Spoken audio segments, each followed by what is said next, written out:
To Benin now, where provisional results from Sunday's presidential election suggest that no candidate has won an outright majority. The country's electoral commission revealed that the current Prime Minister Lionel Zinsou will face businessman Patrice Talon in a second round. The results will have to be confirmed by the Constitutional Court before campaigning can begin again. Katerina Vitozzi has more. Benin's presidential election appears to be heading towards a two-man showdown.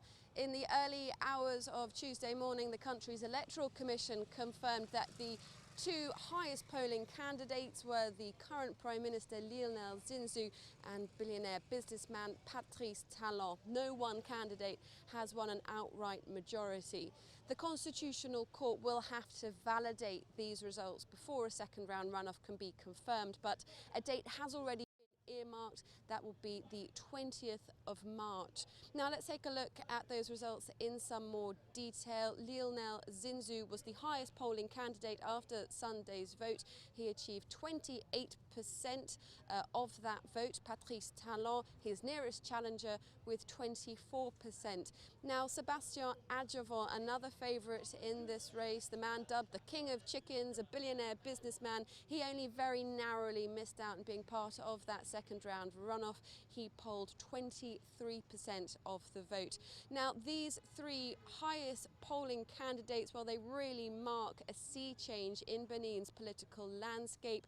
None of these are part of the traditional political class. There are two businessmen, and indeed even the current Prime Minister was only appointed to that role and only entered into the world of Beninese politics last year.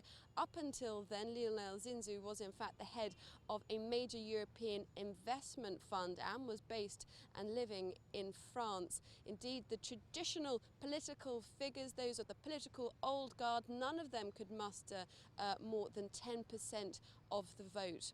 Now, as towards voter turnout, well, the Electoral Commission confirmed that that was around 64%.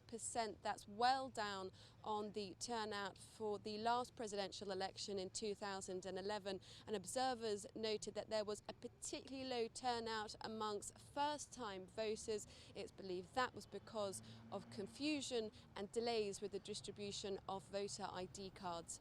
Katerina Vitozzi for CCTV in Cotonou, Benin.